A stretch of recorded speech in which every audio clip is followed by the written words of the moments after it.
Boa tarde, Vitória da Conquista. Está começando mais um Ponto de Vista News. Nesse momento, 13 horas e 15 minutos aqui em nossa cidade.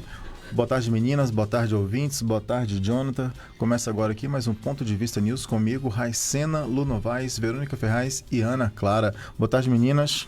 Boa tarde, Rai. Mais uma produção aí, né? Da produção jornalística do Conquista News e Portal Notícias Bahia. Também estamos ao vivo aí no YouTube, aí pelo Conquista News, pelo nosso Facebook, aí, o Ponto de Vista News. Facebook e pelo Instagram, Luciana Novaes. Pelo Instagram, Ponto de Vista News. Não é isso, Jonathan? Exatamente. Boa tarde, ouvintes. Boa tarde, bancada. Boa tarde, Jonathan. Boa tarde, Ana Clara, Luciana Novaes, Raicena, Jonathan. Boa tarde aos nossos ouvintes da Rádio Melodia FM. É sempre um prazer, uma alegria, uma satisfação falar com vocês. Hoje, terça-feira, dia 22 de outubro, a gente está aqui trazendo aí as principais notícias de Vitória da Conquista. E temos encontro marcado com vocês de segunda a sexta, das 13 às 14 horas, aqui na Rádio Melodia Conquista FM 87.9. Em nosso quadro A Voz do Morador, quem quiser mandar sua mensagem, mandar sua reivindicação, seu elogio, sua crítica, é só entrar em contato aqui pelo nosso WhatsApp, que é 77981154946. E também pelos nossos directs, né? O direct do nosso Instagram, @Ponto de Vista News. E também pelo canal do YouTube aí do Conquista News. Vamos direto às notícias de hoje aqui de Vitória da Conquista, região Brasil e Mundo. Solta aquela vinheta, Jonathan.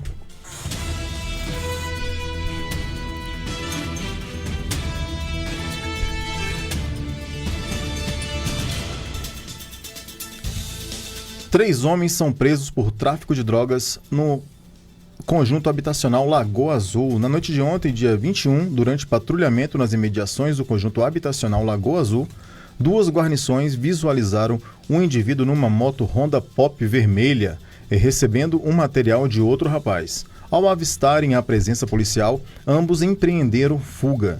Uma guarnição seguiu em direção à Avenida Paraná em acompanhamento à moto Pop, enquanto a outra seguiu em direção ao conjunto habitacional, onde o segundo indivíduo foi interceptado. Os policiais da outra viatura deram voz de abordagem ao motociclista e durante a busca pessoal foram encontradas com o condutor 6 trouxinhas de substância análoga ao crack, guardadas em uma bolsinha. Indagado sobre a procedência da substância, informou que seria usuário e teria acabado de comprar.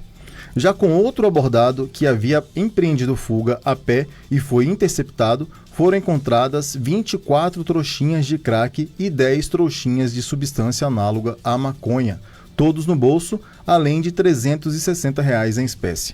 Dentro da residência, além da droga que estava com os abordados, foram localizadas as seguintes quantidades de drogas: 186 trouxinhas de substância análoga à maconha, 140 pedras de substância análoga ao crack, uma porção de crack pesando aproximadamente 50 gramas, 2 porções de maconha para aproximadamente 250 gramas, 2 balanças de precisão e várias embalagens plásticas. Os 3 elementos foram encaminhados para o DIZEP para as devidas providências. Continuando, com as notícias, homem é preso por tráfico de droga após tentar fugir da polícia. A polícia prendeu nesse último final de semana, em Vitória da Conquista, um indivíduo por tráfico de drogas. A ação foi realizada durante a Operação Força Total. De acordo com as informações, o indivíduo acelerou o passo ao identificar a presença da guarnição, tentando fugir do local, momento que foi dado voz de abordagem policial. Durante a busca pessoal, foi encontrado em posse do homem 57 buchas de substância análoga à maconha, uma balança de precisão e um aparelho celular marca Samsung. Diante dos fatos, o indivíduo foi conduzido e apresentado, juntamente com material ilícito em sua posse, à delegacia de Tapetinga para medidas cabíveis. Isso aí, Raicena. A OAB marca a data para eleições da diretoria de Vitória da Conquista. Deve ser uma disputa acirrada. Né? No próximo dia 19 de novembro, os advogados de Vitória da Conquista irão votar para escolher os novos gestores subseção da cidade das Ordens dos Advogados do Brasil para o triênio de 2025 a 2027.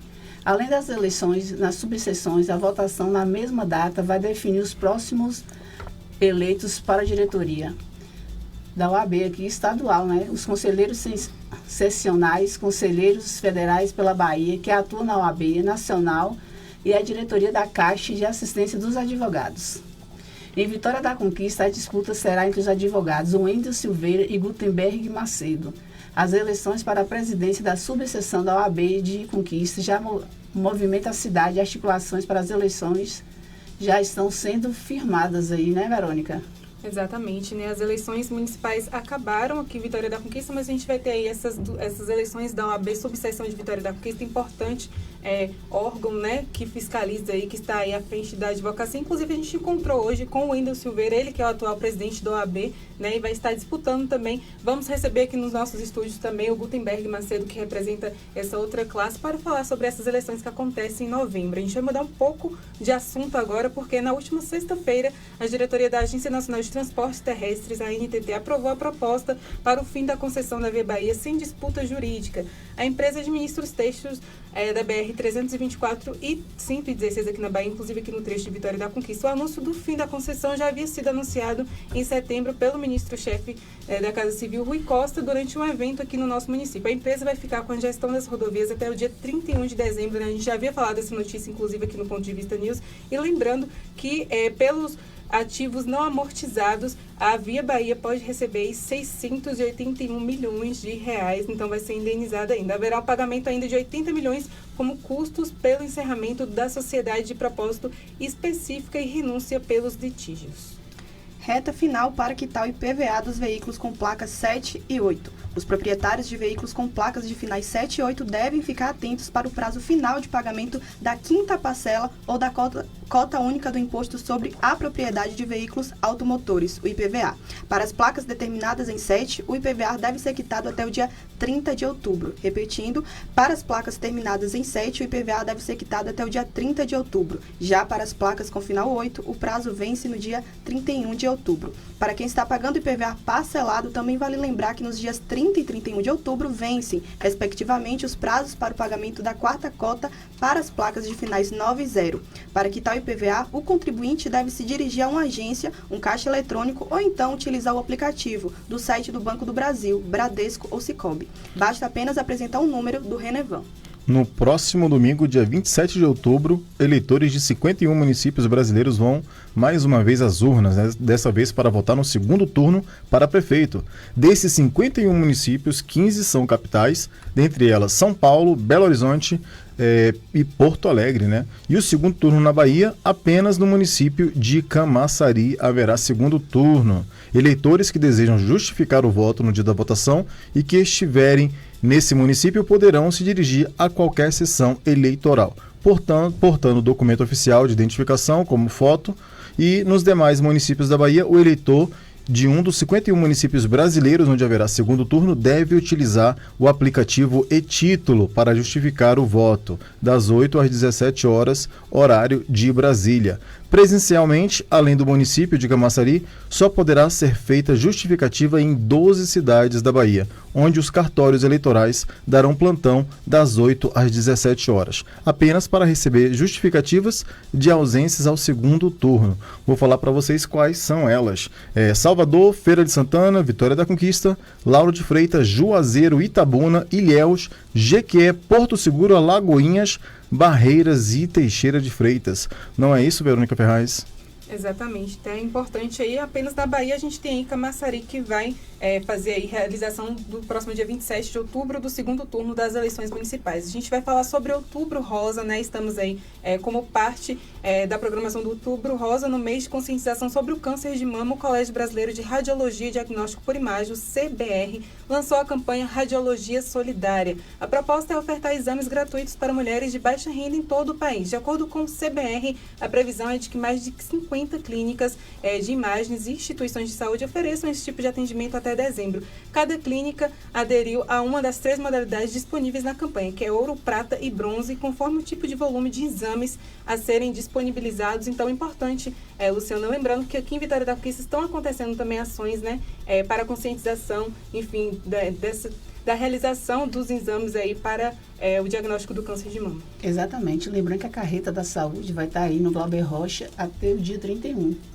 né, de outubro, aí dando todo o suporte. Foi uma movimentação durante a semana, junto à Semana do Médico. Sim. O Outubro Rosa, a Secretaria de Saúde aí está em movimento. Raicena, já se encontra aqui em nossos estúdios a delegada, a doutora Gabriela Garrido. Justamente. Daqui a pouco vamos ter entrevista aqui com a doutora, a delegada Gabriela Garrido. Vamos falar sobre o combate ao feminicídio aqui na cidade de Vitória da Conquista. Vamos estar apresentando dados, vamos falar sobre o Instituto TA, sobre a Delegacia da Mulher e também tem um projeto aí, né, que incentiva e que ajuda a proteção dessas mulheres, que daqui a pouco vamos entrar em detalhes sobre o assunto. Em Vitória da Conquista, 13 horas e 25 minutos. Vamos aos nossos comerciais. Ou vocês querem dar mais alguma notícia? Vamos aos nossos comerciais. Muito bem, Ana Clara. Então vamos aos nossos comerciais. Daqui a pouco voltamos com a entrevista com a delegada Gabriela Garrido.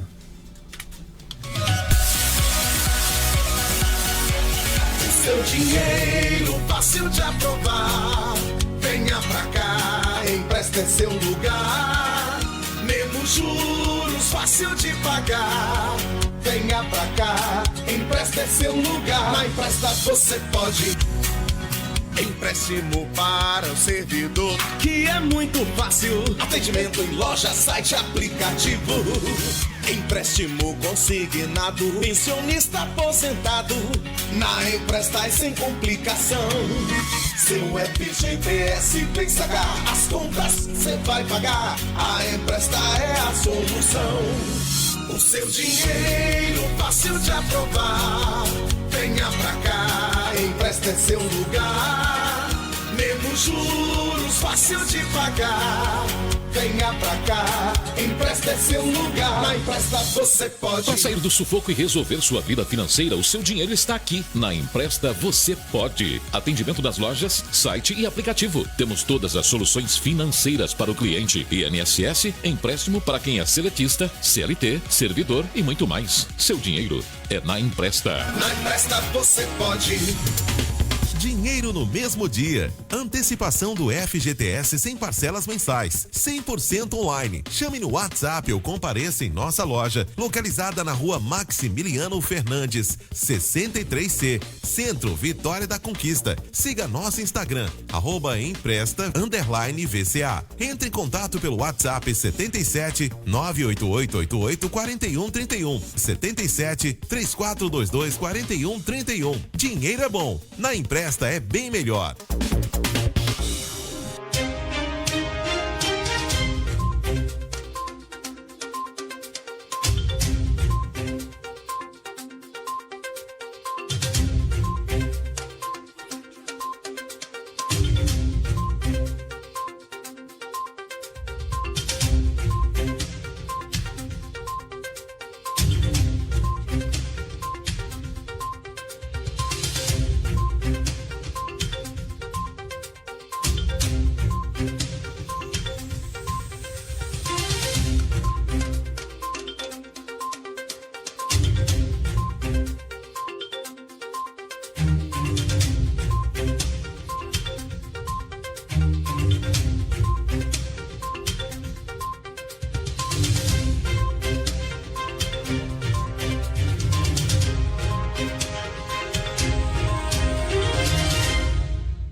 Boa tarde, Vitória da Conquista. Estamos de volta aqui com o nosso Ponto de Vista NIL, 13 horas e 29 minutos em Vitória da Conquista. Começando agora o nosso quadro de entrevistas com ela, doutora delegada Gabriela Garrido. Hoje vamos bater um papo aqui super interessante sobre o combate ao feminicídio em Vitória da Conquista, sobre violência doméstica e sobre também vamos falar um pouquinho sobre o Instituto TA. Não é isso, delegada? Boa tarde, seja bem-vinda. Isso, boa tarde. Obrigada pelo convite. Estou aqui à disposição de vocês, esperando esclarecer as dúvidas de vocês da população informação também. Maravilha. A delegada doutora Gabriela Garrido é uma profissional, como Verônica falou, né, com mais de 20 anos de experiência na Polícia Civil e também atua como ativista social em Vitória da Conquista.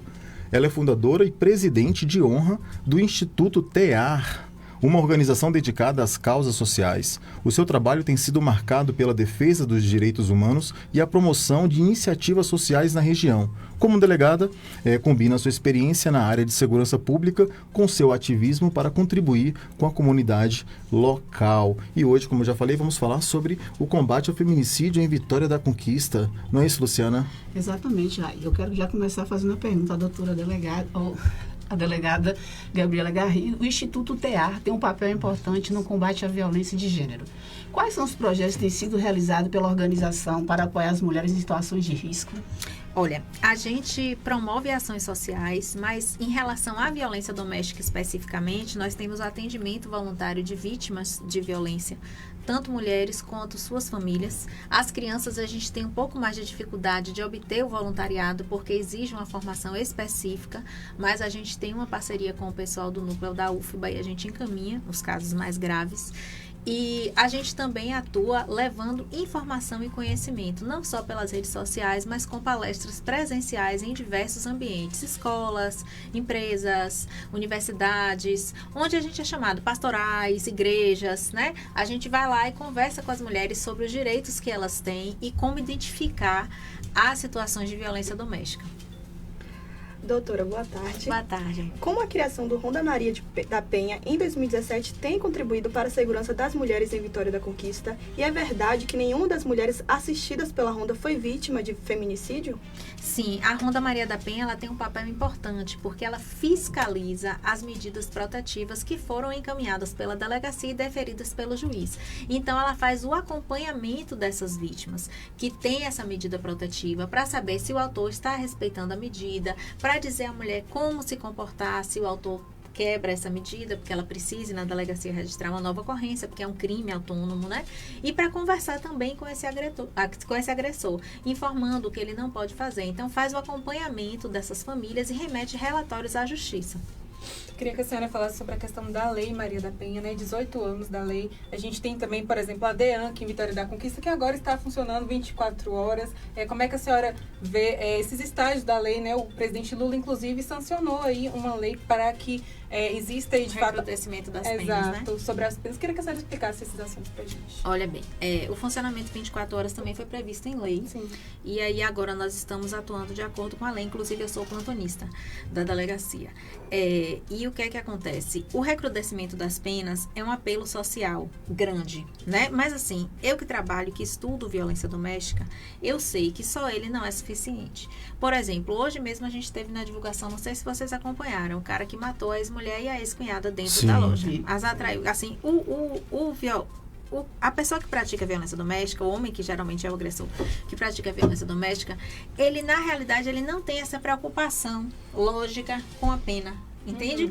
Porque é uma violência de fundo cultural. E ele geralmente ele não é um criminoso costumais. Ele não tem outras passagens policiais. Ele não é envolvido com outros crimes. Claro que existem pessoas envolvidas com outros crimes que também praticam violência doméstica. Mas é uma parcela minoritária dos agressores. Então, assim, a gente percebe que isso acalma um anseio social. Mas não resolve o problema. Porque o problema é de estrutura social, né? A gente tem uma cultura que fomenta esses crimes. E a gente precisa admitir isso. Primeiro a gente precisa admitir que existe o problema para depois a gente tratar o problema. E o problema não é só manter o agressor preso, não é só condenar 40 anos. Porque, olha bem, é o que eu sempre falo. Tá, ele vai ficar preso 40 anos, mas a mulher já morreu. Exatamente. A mulher morreu. Não tem, assim, sabe? Chegou no fim. Sim. Então, alguma coisa precisa ser feita antes do crime ser cometido e antes da mulher morrer. Né? E o que é que a gente consegue com isso? O problema é que essas políticas públicas que vão dar resultado são políticas públicas de médio e longo prazo. E, infelizmente, nós temos um perfil, tanto no cidadão brasileiro quanto no político brasileiro, imediatista. As pessoas só querem ver coisas que dê o resultado rápido, que dê aquela explosão. Então, não se investe no tipo de política pública educacional correta para que os casos não aconteçam. Porque, assim, para mim, se eu tenho uma pena enorme, 100 anos, perpétua, sei lá o quê, mas a pessoa já morreu, entendeu? assim, eu não vejo assim tanto sentido. Claro que a família quer ver a justiça feita, claro que a família quer ver a criatura presa, porque isso é da nossa condição humana. Nós trazemos em nós esse desejo de sensação de justiça e de sensação até de vingança também, né? Sim. Que assim, a vingança é tomada pelo Estado, é uma vingança estatal, institucionalizada pela justiça.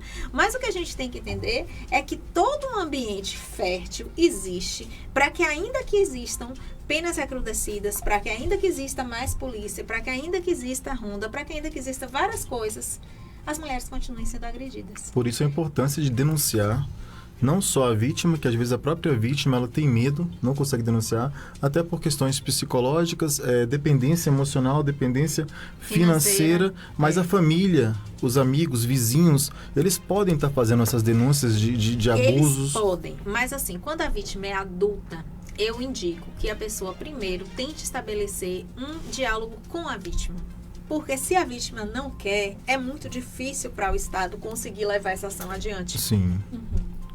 Por exemplo, no Disque 100 é recebido pela delegacia e todos são apurados, inclusive porque a gente tem formulário, que tem que responder tudo direitinho para Brasília. Então, é tudo documentado, bonitinho. Só que muitas vezes a gente vai até essa vítima e ela fala que é mentira, que a denúncia foi falsa, né? Quando se trata de criança e adolescente ou pessoa incapaz, esses instrumentos de denúncia, eles são fundamentais. Porque uma criança, ela não vai sair de casa e vai sozinha caminhando até a delegacia para prestar uma queixa. Então, ela realmente depende que a sociedade, a escola, alguém tome essa providência por ela.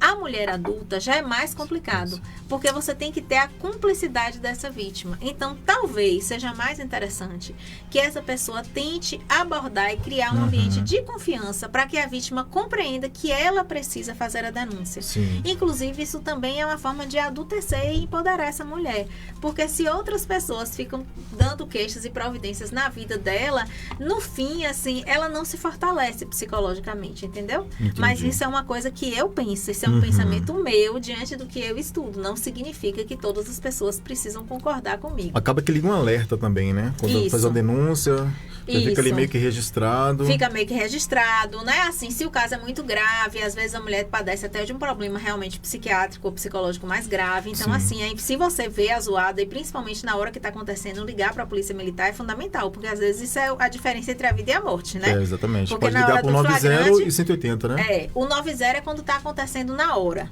certo? Está acontecendo na hora. Você está ouvindo a mulher gritar socorro, o homem xingar, coisa quebrada dentro de casa, 190, porque é o flagrante, né? Bom. E o 180 é para situações mais crônicas, em que você percebe que há aquela situação e que ela está acontecendo reiteradamente, mas não está acontecendo naquele momento. Naquele momento é importante ligar para a polícia militar, tá? Porque assim, a gente não sabe se a pessoa está armada, a gente não sabe, né? Exatamente. Eu tive um colega em Itabuna, não sei se vocês se recordam, que num posto de gasolina, ele foi, colega delegado, foi defender uma vítima de violência doméstica e foi morto. Ele foi morto pelo agressor, que era um policial militar. Sim. Então, assim, né? A gente não sabe. Assim, às vezes a gente até quer ajudar, mas, assim, é muito mais prudente você acionar a polícia militar, porque você não sabe o que aquela criatura tá, se ela tá armada, se ela tá drogada, como é que ela drogas. tá, né? Doutora, o projeto Coração de Tinta, idealizado pela juíza Janine Matos, visa capacitar agentes de segurança pública e da rede de proteção social. Como essa iniciativa tem ajudado a prevenir novos casos de feminicídio? Olha bem, eu tenho casos concretos desses, porque eu participo dos treinamentos da corporação junto com a doutora Janine. E eu já tive casos de policiais que foram à delegacia, eles registrar a ocorrência depois de sair do serviço, porque eles tiveram uma ocorrência que eles identificaram com os sinais que a gente dá para eles, porque são sinais bem práticos de você enxergar, né? São quesitos que levam o policial a entender que aquela situação pode resultar em feminicídio. A vítima não quis ir, então eles não conduziram nem a vítima nem o autor em flagrante, porque a vítima não quis ir, eles não têm como pegar a vítima à força e levar, mas eles entenderam que se enquadrava naquela situação e eles foram de manhã na DEA registrar uma ocorrência. Então, assim, você sensibiliza e você mostra ao policial, inclusive, o poder de prevenção que ele tem, né? Mesmo que a vítima não queira, se ele identificar um dos sinais de feminicídio, que não foi eu que estudei, não foi Janine, foi a ONU, certo? A ONU tem um padrão de estudo, a ONU Mulher, e ali tem os requisitos que você tem que observar no ambiente, e observar na vítima, e observar na casa, para identificar se aquilo é um caso que pode levar a um feminicídio. A gente tem aqui alguns dados, né? Dados da SSP, né? A Secretaria de Segurança Pública, indicam que entre 2017 e 2023 a Bahia registrou 672 feminicídios. A senhora já falou sobre a questão da cultura. Como é que o machismo estrutural e a falta de educação contribuem para essa triste realidade e como reverter esses números, delegada? Eles contribuem ativamente. Porque, como eu disse, não adianta apenas a polícia agir, é preciso de uma mudança social. Antes de vir para cá, eu estava lendo um banco, não me lembro se foi Brasil ou Bradesco, acho que foi Bradesco, que foi condenado a indenizar uma funcionária. Pois é, né? Assim, imagine, né? Ele foi condenado a indenizar uma funcionária porque a funcionária, quando voltou de licença maternidade, o gerente já começou a dizer para ela que ela tinha que procurar uma agência para outro lugar, tirou as tarefas relevantes. Então, assim, isso acontece nos ambientes de trabalho, isso acontece nas escolas, isso acontece nas universidades. Ao mês passado, eu fui procurado por estudantes da UESB que estavam sofrendo crimes de ódio dentro da universidade por uma pessoa, inclusive, estranha à universidade, né? Meu colega, inclusive, fez o procedimento todo, conseguiu até uma medida restritiva. Muito bom trabalho, o delegado da primeira delegacia, Dr. Paulo Henrique.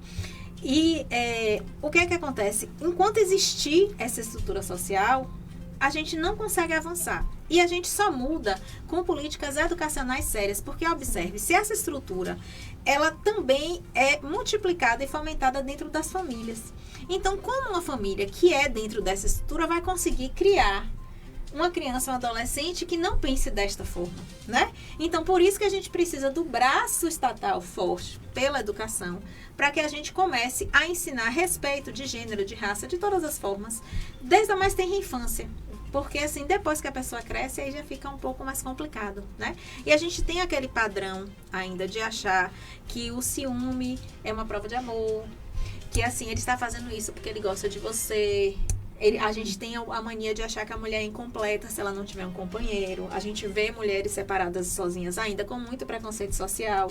E a gente precisa começar a falar disso, porque isso causa um desconforto tão grande na mulher, porque todo ser humano tem necessidade de pertencimento, né? Que aí ela acaba se envolvendo com qualquer tranqueira para não ficar só, né?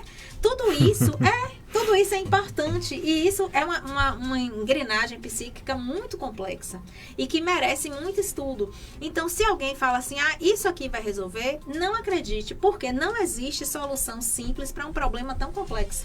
Entendeu? E não tem problema em estar sozinha, né? Não, é uma construtora. É melhor estar sozinho do que arrumar alguém, mas uma pessoa, sem sombra de dúvida, como você falou, uma tranqueira, que vai trazer problemas. Não é isso, Luciana? Pois é, mas tem até uma música que fala antes mal acompanhada do que só, né? Justamente. A maior parte das pessoas pensa dessa forma, porque existe um preconceito social ainda, como se a mulher não se bastasse sozinha. Então, isso é muito difícil para a mulher sustentar isso socialmente, entende?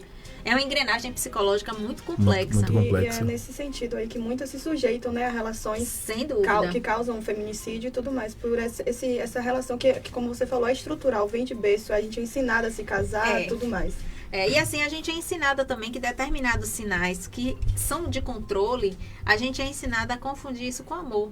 Exatamente. Né? Então, assim, isso é muito complicado. Porque, às vezes, os próprios pais, sem querer, inadvertidamente, ou por falta mesmo de conhecimento, eles fazem isso com a criança, né? E aí é muito difícil para a pessoa que foi criada dentro dessa estrutura se comportar de forma diferente. Como identificar esses abusos? Tipo assim, do casal. Ontem tivemos aqui batemos um papo aqui fora da entrevista, né, com um amigo nosso, uma amiga nossa. Ela comentou que uma amiga dela teve que provar para o marido que ela estava com ela, teve que puxar câmeras. Isso aí é abuso, é assédio. Uma relação dessa pode ser saudável? Negativo. Não tem como, Não né? tem confiança, né? E assim, é isso que eu tô te dizendo. E aí, para essa mulher, o que é que ele estava sendo? Ele estava sendo cuidadoso, ele estava cuidando porque ele ama muito ela. O ciúme é uma prova de amor, de envolvimento, né? A gente é criada com toda essa carga cultural. O primeiro sinal que eu digo, amigo, é confie nos seus instintos. Se você não vive um relacionamento abusivo, você não vai ter essa dúvida. Não vai. Se você tem a dúvida, é porque tem alguma coisa que já está esquisita. Já está errado. Já está errada. Inclusive, você começa a ter a dúvida, fala assim, começa a se sentir pisando em ovos. Por exemplo, essa mulher que a pessoa precisa puxar a cana para ver onde ela está. Imagine como é a sensação que ela tem de estar tendo que provar provar o tempo inteiro que ela está falando a verdade. A pessoa não é livre. Imagine o desgaste emocional que é você viver provando uma coisa que você não fez. Você justifica uma coisa que você não fez. Você não traiu o marido, você estava com a sua amiga, mas você tem que ter uma justificativa para aquilo, E como é que fica essa cabeça, né? Completamente sobrecarregada. Um dos primeiros sinais do relacionamento abusivo é a sobrecarga que a gente fica, né? A mulher e o ser humano também, né? Porque homens também vivem relacionamentos abusivos, embora seja minoria, mas tem. Homossexuais também. Muito, né? E aí o que é que acontece? Você tem a sensação de que você tem que controlar coisas que não estão no seu controle. Sim. A sensação de pisar em ovos. Essa sensação, ela é uma sensação muito potente e é um alerta muito grande. Tá? O doutor, inclusive, muitas mulheres ainda têm medo de denunciar por dependência emocional ou financeira. Como isso, como essas iniciativas sociais e apoio psicológico pode ajudar essas vítimas a romper o ciclo da violência? Olha, o apoio psicológico, para mim, é fundamental. Certo? Porque, assim, se a pessoa ela tá abalada psicologicamente, ela não vai conseguir ter força suficiente para sair daquele enredo. Às vezes ela até dá queixa, mas depois ela volta atrás. Depois ela volta para o parceiro. Isso é extremamente comum. Por quê? Porque ela não tem o suporte psicológico, nem o suporte social. Muitas vezes a própria família fica contra a vítima. A mãe da vítima fica contra a vítima. Assim, as pessoas entendem assim, mas você vai denunciar, ele é o pai dos seus filhos. Mas ele é um homem bom, ele é trabalhador. Geralmente é mesmo. Né? Geralmente ele é trabalhador mesmo, mas o que não tira o fato dele ser um agressor, né? Então, assim, é uma engrenagem tão complexa, tão difícil, porque você não está envolvendo também só a relação do homem e da mulher secamente, você está envolvendo relações familiares muitas vezes intrincadas, né? Então, isso é um problema, um nó psíquico muito grande, e aí só um profissional mesmo da área da psicologia para poder ajudar essa mulher a começar a puxar a linha desse novelo. Inclusive, a lei caracteriza o feminicídio como um crime autônomo, né? A senhora Agora poderia sim. explicar essa mudança recente da PL 4266 de 2023 e a importância do aumento da pena para o crime cometido contra mulheres?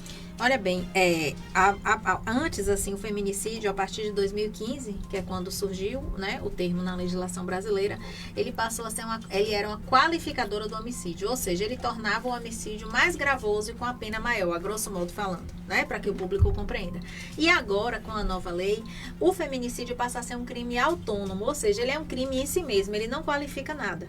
Isso tem uma função didática, principalmente para colher dados estatísticos, porque muitos estados, eles colhem os dados de feminicídio, como é uma qualificadora, e uma qualificadora é uma coisa que eu posso colocar ou não, de forma errônea, né? Então, não ficam os dados reais que nós temos. Nós sabemos que, na verdade, então, são muito mais ser crimes. Mais casos. Não, todos os crimes de violência contra a mulher e criança e adolescente, o que a gente vê, amigo, é só 40%. Certo? O índice de subnotificação do ano passado foi 61%. 61%. Isso significa que de 100 mulheres que sofrem violência, 61 não procuram nem a justiça nem a polícia. Então, assim, a gente tem um índice de subnotificação muito absurdo. É muito pior. Isso eu tô falando em relação a mulheres que podem responder às pesquisas. Com relação à criança e adolescente, a gente não tem nem noção do que é. Porque, assim, a criança e adolescente, ela sofre violência dentro de casa. Uhum. E aí, quem é que vai socorrer essa criatura? Né? Só quando o caso fica grave, ela desenvolve um problema de saúde, ou alguma professora mais atenta, ou ela fala para algum coleguinha. Mas mesmo assim é uma situação muito difícil. A senhora falando sobre essa questão de mulheres que não denunciam. A gente tem informações, a gente entrevistou inclusive a advogada, né? Alexandra, ela falando sobre o atendimento a essas mulheres. Infelizmente, a gente tem uma cultura que até o próprio poder público que deveria acolher essas mulheres. Pratica violência institucional. Sim. Então, assim, eu queria que a senhora falasse sobre o suporte psicológico social para as vítimas de violência. A mulher sofreu uma violência, vai procurar a delegacia. Como é que funciona esse envolvimento, né? Para acolher essa os mulher? profissionais da delegacia, eles são treinados para poder fazer essa recepção, certo? Atualmente eu não estou na titularidade e eu não sei lhe explicar como é que está sendo esse treinamento. Sim. Mas sei que a cidade de Vitória da Conquista tem um órgão que se chama CRAVE, que é o Centro Albertina Vasconcelos, que faz esse acolhimento psicossocial dessas mulheres. E para isso, inclusive, as mulheres nem precisam ir na delegacia. Se, por exemplo, elas não querem ir na delegacia, elas querem primeiro ter um atendimento psicológico, conversar, elas podem ir ao CRAVE, que fica ali perto da CID, do Lamontão, naquela região. Sim. Né? Então, elas podem ter esse atendimento lá. E assim, é muito importante, porque às vezes a mulher ela só quer saber o que fazer. Não é na primeira vez que ela vai à delegacia que ela vai denunciar, né? Ela quer saber, ela quer amadurecer a ideia, né? Tem umas que vão denunciar a primeira vez, mas tem outras que não, né? Tem outras que existem outras coisas em jogo e tem determinados tipos de violência que não são a violência física, em que a mulher, às vezes, ela tem dúvida se aquilo é violência ou não. Então, ela precisa que o profissional a oriente com relação a isso. Doutora, sobre a medida protetiva, né? É uma ferramenta essencial no combate à violência doméstica. Qual é a importância de incentivar as mulheres a denunciarem? E quais são os canais de denúncia? Tem o 180, como já falamos, o 190. E como pode auxiliar na prevenção desses novos casos? Olha, eu acho que a cidade que tem DEAN, a melhor coisa que você tem a fazer é ir na delegacia e registrar uma queixa. Quando não tem DEAN, você registra na delegacia diária. Pode ser que você não tenha o melhor atendimento do mundo, pode ser que você tenha, né? Isso é uma incógnita, porque vai variar de profissional para profissional. Tem profissional que tem mais afinidade com a matéria e as delegacias menores, a gente atende toda sorte de coisa. Eu trabalhei em delegacia pequena praticamente a vida toda. Então, você atende desde violência doméstica, homicídio, tráfico de droga, briga de vizinho, o que ocorrer. É tipo o que ocorrer mesmo, né? Então, às vezes, o profissional está sobrecarregado, também tem tudo isso que tem que ser levado em consideração. Mas onde tem DEAN, orienta a procurar DEAN. Oriento que, se for numa cidade como Vitória da Conquista, que tem DEAN, que você procure a DEAN e você esclareça as suas dúvidas. Às vezes você não quer ir prestar uma queixa, mas você vai perguntar: eu devo fazer o quê? Isso aqui cabe o quê? Né? Porque nem todo mundo tem o mesmo nível de informação que a gente. A gente precisa saber que a gente fala com todo tipo de público. Sim. Tem gente muito informada, tem profissionais liberais, advogadas médicas que são vítimas de violência e tem mulheres muito simples da zona rural que não tem nem a quem perguntar. Né? Que até para arrumar um transporte para vir para cá é complicado. Então, a gente tem múltiplas realidades que tem que ser tratada de múltiplas maneiras, né? Um desafio que eu acho dos serviços em geral também é que chegue nessas mulheres. Sim. Que chegue nessas localidades. E esse funcionamento? É um desafio grande. É 24 horas, Adriana? É 24 horas. Mas aos finais de semana também? Também. Que antes era de segunda a sexta, não era isso? Isso, antes era horário administrativo. Agora, como foi modificada a lei e se fez um concurso, e se tem mais funcionário, porque antes não era porque as pessoas não queriam, nem porque a polícia não queria. A polícia queria, mas não tinha gente suficiente. Agora tem gente suficiente, se fez uma escala de plantão e funciona todos os dias de domingo a domingo, 24 horas. Já é um avanço aqui em Vitória da Conquista. Sim, já é um avanço, inclusive porque os procedimentos conduzidos pela PM de auto de prisão em flagrante vão ser atendidos na especializada. E geralmente essas violências acontecem mais aos finais de semana também, o número, né? Sim. E à noite. Porque é quando os casais convivem, né, amado? Porque de dia, geralmente, alguém tá trabalhando, Alguém tá trabalhando, o homem e a mulher, não dá pra agredir. Então, assim, né? Quando encontra... Vai pros barzinhos, final de semana, começa a beber. O álcool fomenta muito mais que as drogas, inclusive a violência doméstica, tá? Doutora, o projeto de lei que foi sancionado, recentemente trouxe mudanças importantes na legislação penal, como aumento de pena e a vedação de progressão de regime para reincidentes. Como essas mudanças impactam a segurança das mulheres? Olha, elas trazem uma segurança principalmente com relação a essa parte do processo penal que você falou. Que o agressor, quando ele é liberado, ele tem que seguir determinados trâmites, ele vai ter que ser monitorado eletronicamente. O reincidente, ele vai ser mais vigiado e mais monitorado. Então, assim, a gente vai ter um maior controle. Só que, como eu sempre falo, a violência já aconteceu. Tá? A gente tem que começar a pensar um pouquinho na contramão do punitivismo. A gente tem que começar a pensar o que é que eu faço para a violência não acontecer, para isso não ser tão normal, para isso não ser tão corriqueiro na nossa vida, né? Denunciar o quanto antes. E assim fortalecer psicologicamente nossas meninas, sabe? Os meninos também. Mas assim, as meninas, ela tem a autoestima muito mais atingida, inclusive pelas redes sociais. A cobrança física com as mulheres é extremamente pesada, tá? Então, assim, as meninas, elas estão adoecendo psicologicamente cada vez mais cedo. Tá? Tem um vídeo que eu vi outro dia dizendo assim que meninas de 8 anos estão acordando mais cedo para ir para a escola para fazer um skincare. Gente, pelo amor de Deus. 8 anos eu não sabia nem o que era um skincare. O que é skincare, pelo amor de Deus, né? Então, assim, você está criando um nível de obrigação física para a mulher que tem um impacto psíquico forte na autoestima. E assim, a sensação que essa indústria provoca é que a mulher precisa se consertar o tempo inteiro, né? Que ela tem um defeito que ela precisa estar o tempo inteiro se consertando. Ela precisa consertar o cabelo, ela precisa consertar a boca, precisa ser com a bocona. Ela precisa ter o olho assim, puxado, assado.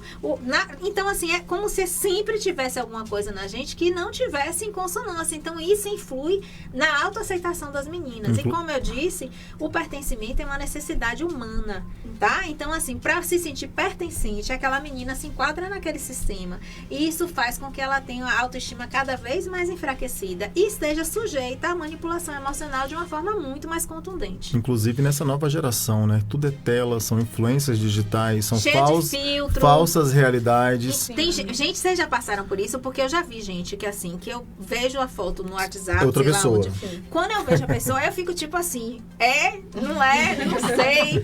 Assim, a gente fica sem nem saber com quem a gente tá lidando, porque o povo tá ficando muito problemático, entendeu? Tá difícil. Doutora, falando ainda sobre a questão do TEAR, né? Do Instituto TEAR, você enfim, uma organização dedicada a causas sociais, seu trabalho tem sido marcado pela defesa dos direitos sociais. Fala pra gente, né? Como é que surgiu esse instituto, qual a importância, como é que acontece? A gente sempre fez esse tipo de trabalho, eu sempre fiz. Carol, por exemplo, que é minha parceira no instituto e também no conjunto, ela fala pra mim, que ela tem até um vídeo na minha rede social, que ela fala assim, que a primeira vez que ela viu uma palestra minha foi quando ela tinha 15 anos, ela tem 30, né? Então, assim, eu já faço isso há muitos anos. De frequentar a escola, de frequentar locais e de tentar levar, porque, assim, informação é uma da cidadania, sabe? Então, se a pessoa não conhece seus direitos, ela não conhece os serviços que são oferecidos, ela não tem como utilizar e ela não tem como cobrar. Então, cabe a quem sabe mais, na minha opinião, ensinar quem sabe menos, né? E assim, levar esse tipo de informação. E a gente sempre fez. E essa rede foi aumentando quando eu assumi a DEAN. E aí, quando me tiraram da titularidade, a gente já tinha alguns projetos. E aí, a gente resolveu institucionalizar para que a gente conseguisse fazer isso de uma forma mais contundente, né? E aí, vai ganhando braço. E assim, com o tempo, a gente também vai poder ter a utilidade pública, participar de editais. Tudo isso é importante para que a gente aumente o serviço oferecido. Sim. Doutora, o feminicídio geralmente ocorre após um histórico de abuso. Como melhorar as respostas imediatas das autoridades quando a mulher busca ajuda em estágios iniciais de violência? Eu acho que a resposta não é ruim, não, amada. A maior parte das mulheres que são mortas por feminicídio, elas nunca tinham procurado nem a polícia, nem a justiça. Entendeu? Por quê? Porque quando procura, isso já inibe um pouco. Por que inibe um pouco? Porque se você é casada com ele, e aí, ele lhe faz alguma coisa. Você presta queixa. Daqui a 15 dias, você aparece morta. Adivinha quem eu vou procurar? Entendeu? Então, assim, é uma coisa muito, muito lógica que você vai procurar a pessoa que tinha problema com a pessoa que morreu, tá? Mas, muitas vezes, não tem esse registro. Essas duas moças que eu vi hoje no site, não vi que tinha registro. Eles passavam por um processo de separação conturbado, mas ela não devia ter medida, porque se ela tivesse, ela não tinha que ter ido até ele, né? Então, assim... Teve um caso recente aqui em Conquista, né? Que um senhor matou a esposa e logo depois matou a sogra e tirou a própria vida. Imagine, né? Que coisa terrível. Já tinha alguma denúncia também contra ele? Não, eu acredito que não tinha, não. Não tinha. Eu acho que a sogra, ele era contra o relacionamento. A sogra não era a favor do relacionamento. E aí, ele, sei lá... Ele já tinha problema com a primeira mulher, né? Sim, ele que até o filho do primeiro casamento se posicionou. Que ele já tinha uma medida protetiva, né? Então, você vê que a causa não é a vítima. É o perfil do agressor mesmo, assim. Sim. Se ele mudar de mulher 10 vezes, ele vai continuar tendo aquele comportamento. Até que ele se conscientize e queira mudar, né? Que é o mais importante.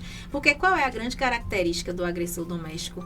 É culpar outras pessoas pela sua própria atitude. Então, a culpa é da mulher, da roupa da mulher, porque ele se estressou no serviço, porque ele bebeu, porque ele se drogou, ou seja, a culpa está sempre fora dele. E quando a culpa está fora da gente, a gente não consegue mudar. Quando a gente sabe que o defeito é nosso, para a gente mudar, às vezes é coisa de uma vida. Agora, você achando que a culpa é de todo o seu entorno, menos sua, que você está certíssimo, coberto na razão, não vai mudar, né? Ele só vai mudar, essa pessoa já tem um problema, né? Ô, doutora, a DEAN tem recebido apoio suficiente do sistema de justiça e de outras instituições para lidar com a violência contra a mulher? Sim, eu acho que agora a gente tem 2 varas de violência. Eu estava afastada por conta do período eleitoral. Então, assim, eu não sei te dizer exatamente como está isso. Mas com 2 varas, eu creio que está bem tranquilo, né? Com uma só, a gente já tinha bastante interação. Era um trabalho de muita parceria. A doutora Juliane, que era a juíza da vara, uma juíza muito afetiva, assim, muito trabalhadeira mesmo. Então, assim, a gente nunca teve esse tipo de problema aqui, não. Pelo menos não que eu saiba. A senhora... Desculpa, pode falar. E como tem sido essa parceria entre o Judiciário e o Ministério Público? Todo mundo trabalha, o trabalho de DEAN é um trabalho de rede, então todos os entes dessa rede, eles precisam estar com a comunicação azeitada para que o trabalho aconteça, né? Para que exista essa informação dos casos mais graves, né? E como hoje é tudo online, então assim, tá bem fácil. O sistema da polícia atualmente é todo online, o sistema da justiça também. Vai de um direto para o outro, então não tem por que ter embarreiramento nenhum. Queria que a senhora falasse, a senhora citou a questão das crianças, a gente teve o caso de Sachira, que é muito conhecido aqui em Vitória da Conquista, mas como é que funciona essa rede para adolescentes, por exemplo? A senhora já estava falando, né, sobre... Sachira já era adulta e ela foi vítima de violência doméstica também. Mas, assim, em relação às crianças, a gente tem o núcleo da criança e adolescente, o complexo de escuta protegida, tem vara especializada também. Mas a dificuldade das crianças não é depois que a denúncia é feita, é que essa denúncia chegue ao poder público. Por quê? Porque, assim, quem é a figura de referência da criança? O pai e a mãe, que geralmente é quem abusa, né? O maior abusador, estatisticamente, é o pai biológico. Então, assim, é muito complicado que isso chegue publicamente. Quando chega, é porque já está num grau, assim, bem difícil, tá? Porque, muitas vezes, a relação intrafamiliar, ela é feita de uma forma que é da mesma forma quando se dá os assédios dentro das empresas. Ao invés da pessoa concentrar em quem praticou o assédio, a pessoa concentra na vítima. Ela concentra todas as suas forças na vítima. Então, é como se a criança ter dito fosse a culpada e não o adulto ter feito, né? Infelizmente, isso é uma engrenagem psíquica extremamente perversa que se repete em diversos sistemas sociais. E isso faz com que a criança também demore de falar disso com outras pessoas, porque ela sente como se o erro fosse dela. Sobre a Ronda Maria da Penha, né, criada desde 2017, as mulheres assistidas pela Ronda não foram vítimas de feminicídio. Isso confere? Eu acho que sim, amigo. Eu não tenho dados atualizados, mas se foi a Ronda que passou, confere. Sim. Doutora, a gente falou, né, no início que são 20 anos de experiência aí que a senhora está como delegada.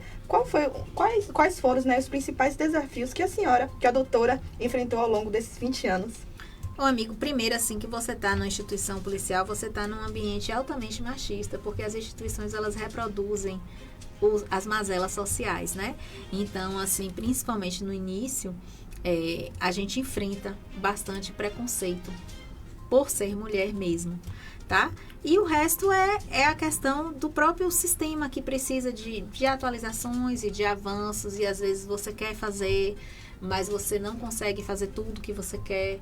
Entende? Agora, eu acho que uma coisa muito importante que eu aprendi desde muito cedo, que na realidade eu trago, assim, da minha juventude mesmo, porque eu sempre fiz trabalho social, é você ter o apoio e a confiança da comunidade para a qual você presta serviço. Isso é fundamental para a execução de qualquer trabalho. Porque se a comunidade para a qual você presta serviço não tem confiança em você, né, você tem que rever os seus conceitos. Doutora, queremos aproveitar e agradecer aqui a sua vinda aqui ao nosso programa. Espero ter esclarecido o máximo possível. Queremos poder contar com você novamente aqui no nosso programa, não é isso, Luciana Novaes? Sempre que quiserem. Exatamente, Rai. Olha, tem tanta pergunta que vou deixar guardado para a próxima. Pode deixar. Para a próxima visita da doutora aqui, viu? Com certeza. É porque o tempo é pouquinho, é rápido, né? E o assunto flui. Isso, 30 e poucos minutos. Agora, as considerações finais, qual a mensagem que a senhora pode deixar aí para essas mulheres que estão passando por momentos delicados nesse momento, estão sofrendo assédio, abuso, violência doméstica? Procure ajuda, sabe? O problema não está em você. Isso tem que ser um mantra para a mulher. O problema não está em você. Procure ajuda, 180 190, ou diz que 100 também. E tem um CRAVE. CRAVE, que é o Centro de Referência da Mulher, que fica ali na lateral da CID, perto do Lamantão. Sabe aquela escolinha de futebol que tem ali em frente ao Lamantão? Pronto, é muro com CRAVE. Lá tem atendimento psicológico e social para as vítimas e não precisa passar pela delegacia. Toda vítima que vai na delegacia é encaminhada para o CRAVE. Mas essa ordem pode ser invertida. A pessoa pode ir primeiro no CRAVE sem problema, porque tem gente que tem um certo preconceito contra a delegacia, né? o estigma da polícia e tal. Então, de repente, ela pode se sentir mais à vontade indo no CRAV primeiro, não tem problema nenhum, tá? É isso aí, a mensagem foi dita, foi dada. Queremos agradecer aqui a audiência de todos os nossos ouvintes e amanhã estamos de volta com o nosso programa Ponto de Vista News. Obrigado, meninas, obrigado, bancada, obrigado, Jonathan, obrigado, doutora, mais uma vez. Obrigada a vocês também pelo convite, boa tarde. Lembrando, Raicena, que amanhã estará conosco aqui no estúdio o cantor Léo Preto, que vai estar aqui falando um pouco sobre a carreira dele, sobre a história, muitas novidades vindo amanhã aí. Pronto, amanhã é dia de rock, música, bebê. Valeu, gente.